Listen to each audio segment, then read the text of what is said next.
కుదరలేదు. ఎన్ని ప్రయత్నాలు చేసినా, ఎంతలా ఆపాలని చూసినా వాళ్ళు గెలిచారు, నన్ను ఓడించారు. కనిష్క, కనిష్క, ఏం ఆలోచిస్తున్నావు? నీ గురించే బావా.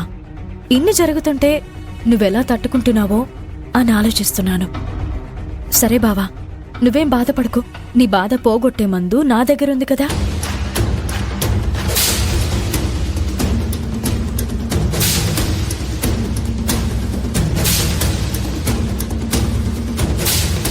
వద్దు కనిష్క,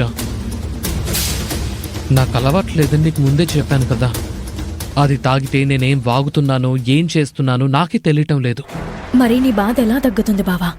కొంచెం తీసుకో, ఏం పర్లేదు. వద్దు కనిష్క, నన్ను బలవంతం చేయకు. నేను తాగలేను.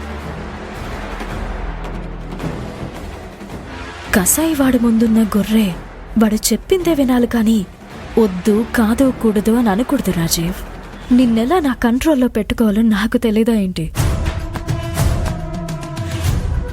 ఇప్పుడు అత్తయ్యకి బాగానే ఉన్నట్టుంది కదా బావా. చెప్పానుగా కనిష్క, అమ్మకి ఇప్పుడైతే బానే ఉంది. కానీ ఫుల్ ట్రీట్మెంట్ చేయించాల్సిన అవసరం అయితే ఉందని డాక్టర్ గారు చెప్పారు. అప్పటిదాకా గాజు బొమ్మలా జాగ్రత్తగా చూసుకోమన్నారు. నచ్చని విషయాలు చెవిని వేయొద్దన్నారు. నచ్చని వాటిని కంటికి కనిపించనివ్వద్దన్నారు. అయితే అత్తయ్యని డిస్టర్బ్ చేస్తే చాలన్నమాట. ఆ ఇంట్లో మనశ్శాంతి చెడగొట్టాలి. మళ్ళీ ఏం ఆలోచిస్తున్నావు? ఏం లేదులే. నా ఇంటికొచ్చి నువ్వేం తీసుకోకపోతే బాగోదు. నీకోసం జ్యూస్ తీసుకొస్తాను, వెయిట్ చేయి.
అత్తయ్యని ఎలా డిస్టర్బ్ చేయాలో, మీ ఇంట్లో ఎలా అల్లకల్లోలం సృష్టించాలో, మిమ్మల్ని మనశ్శాంతి లేకుండా ఎలా ఉంచాలో నాకు బాగా తెలుసు. చూస్తూ చూస్తూ నువ్వే వచ్చి నా వలలో చిక్కుకునేలా చేశాను.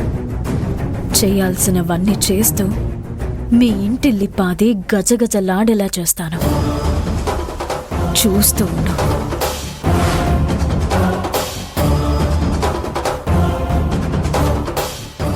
బావా, తాగు, జ్యూస్ తీసుకో.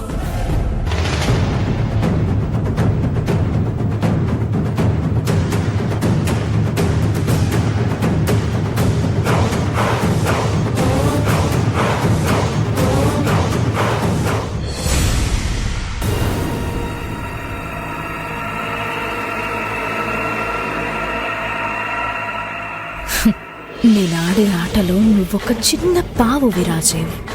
పావుని ఎప్పుడు ఎలా కదపాలో నేను చూసుకుంటా.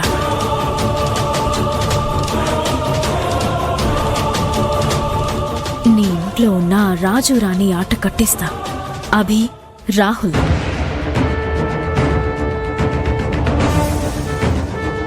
మీ వాళ్ళని మీ చుట్టూ ఒక కంచెలా మారుస్తా. ఆ వలయం నుండి మిమ్మల్ని బయట పడనివ్వకుండా చేస్తా. మీకు ఊపిరి సలపని పరిస్థితులు సృష్టిస్తాను. ఊరట ఎరుగని బాధలు కలిగిస్తాను. ఉక్కిరి బిక్కిరి చేసి నలిపేస్తాను.